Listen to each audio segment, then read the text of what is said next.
ओम नमः शिवाय। जय श्री महाकाल। तो भगवान भोलेनाथ आप पर यूं ही कृपा बना रखें, आपके जीवन के सारे दुख समस्या परेशानी खत्म कर दें, कामना को पूर्ण कर दें, ऐसी हम प्रार्थना करते हैं। तो गुरु जी ने कहा है कि अगर आपके जीवन में कर्ज है और धन से जुड़ी समस्या लगातार आ रही है तो उसके लिए आपको मात्र 11 काले तिल के दाने लेने हैं और शिवलिंग पर जाकर विशेष तरीके से अचूक उपाय कर लेना है।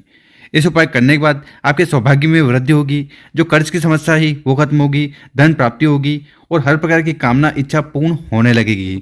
गुरु जी की कथा को सुनकर ही उपाय बताएंगे। उसके पहले इस वीडियो को लाइक कर दें, चैनल पर नए हो सब्सक्राइब जरूर करें ताकि आपको ऐसी जानकारी वाली वीडियो हर रोज मिलती रहे।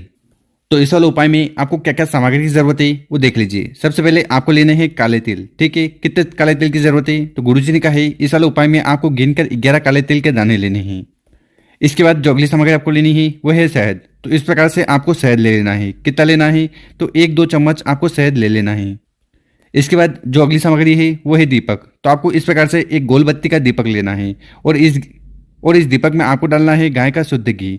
इसके बाद जो अगली सामग्री है वो है पीपल का पत्ता। क्या लेना आपको पीपल का पत्ता। ठीक है, और जो पीपल का पत्ता लो ना वो कहीं से खंडित या छेद वाला नहीं होना चाहिए। इसके बाद आखिरी में आपको इस प्रकार से तांबे का लोटा लेना है और उस तांबे के लोटे में आपको अपने घर से अपने किचन से शुद्ध जल भर लेना है। तो इस प्रकार से ये सामग्री को लेकर पहुंच जाना है आपको अपने घर के आसपास जहां पर भी शिव मंदिर है वहां।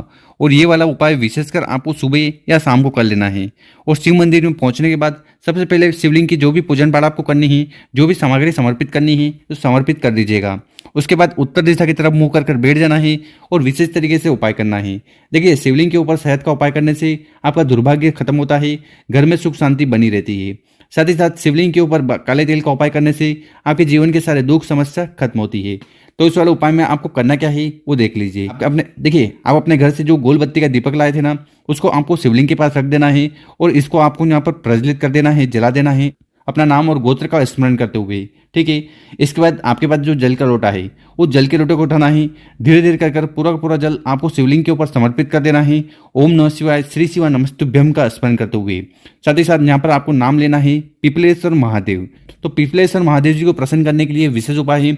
इसके बाद क्या करना कि आपके पास जो शहद है, ठीक है, उस शहद को उठाना है और ये जो पीपल का पत्ता है इस पीपल के पत्ते पर अच्छी तरह से आपको शहद लगा देना है। ठीक है, शहद लगा दिया।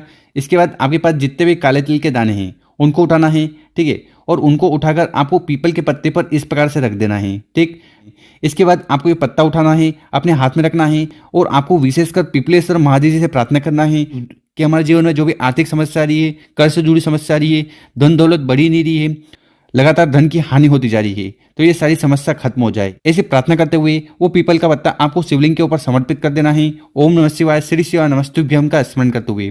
और यहाँ पर आपको एक चीज का ध्यान रखना है कि जिस साइड आपने शहद लगाया है और काले तिल लगाए हैं, ठीक है, वो शिवलिंग से स्पर्श होना चाहिए। तो आपको शिवलिंग पर उल्टा पीपल का पत्ता समर्पित कर देना है।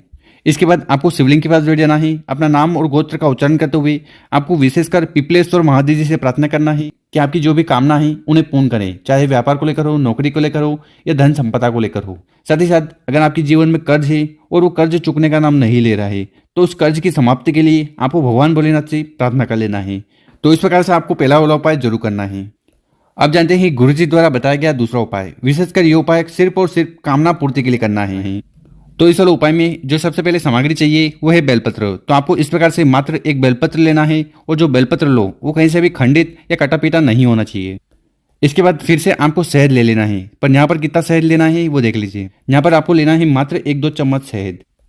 और आखिरी में आपको इस प्रकार से तांबे का लोटा लेना है और उस तांबे के लोटे में आपको अपने घर से जल भर लेना है और फिर इन सामग्री को लेकर पहुंच जाना है शिव मंदिर। और ये वाला जो उपाय है ये आप किसी भी समय कर सकते हो, सुबह समय मिल रहा हो तो सुबह, शाम को समय मिल रहा हो तो शाम को। तो इस वाले उपाय में आपको करना क्या है कि आपके पास जो जल का लोटा है उस जल के लोटे को उठाना है, धीरे धीरे कर पूरा पूरा जल आपको शिवलिंग के ऊपर समर्पित कर देना है। ओम नमः शिवाय श्री शिवाय नमस्तुभ्यम का स्मरण करते हुए। इसके बाद आपके पास जो शहद है इस शहद को उठाना है और बेलपत्र की बड़ी पत्ती पर आपको इस प्रकार से शहद लगा देना है। ठीक है, और ये शहद लगाते समय आपको ओम नमः शिवाय श्री शिवाय नमस्तुभ्यम का जाप करते रहना है। साथ ही साथ आपकी जो भी कामना है वो अपने मन में दोहराते रहना है। तो इस प्रकार से आपको शहद लगा देना है और इसके बाद इस बेलपत्र को उठाना है। देखिए, शिवलिंग पर जब भी बेलपत्र चढ़ाएं तो उसको आपको ठीक यहाँ से पकड़ना है।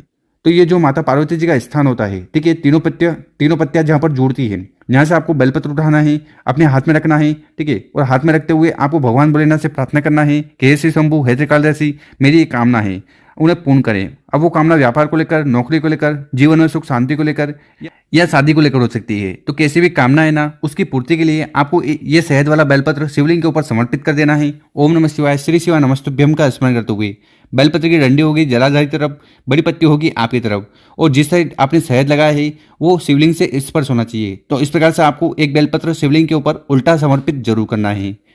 इसके बाद शिवलिंग के पास बैठकर अपनी जो भी कामना है, इच्छा है, वो एक बार और भगवान भोलेनाथ को कह देना है। तो गुरुजी ने कहा है कि जो भी व्यक्ति इस प्रकार से एक बेलपत्र पर शहद लगाकर विशेषकर भगवान शिव को समर्पित कर देता है ना, उसके बाद भगवान भोलेनाथ अति प्रसन्न होते हैं और उनकी कृपा से आपकी हर प्रकार की जो कामना है, इच्छा है, वो पूर्ण होने लगती है। तो गुरुजी द्वारा बताया गया बहुत ही अचूक और विशेष उपाय है, कर जरूर देखिएगा। और अगर आपको वीडियो 1% भी अच्छी लगी हो ना, तो इस वीडियो को 5 लोगों के साथ व्हाट्सएप पर जरूर शेयर करें और उन लोगों की मदद करें। मिलते हैं हम आपसे एक और नई वीडियो में। ओम नमः शिवाय।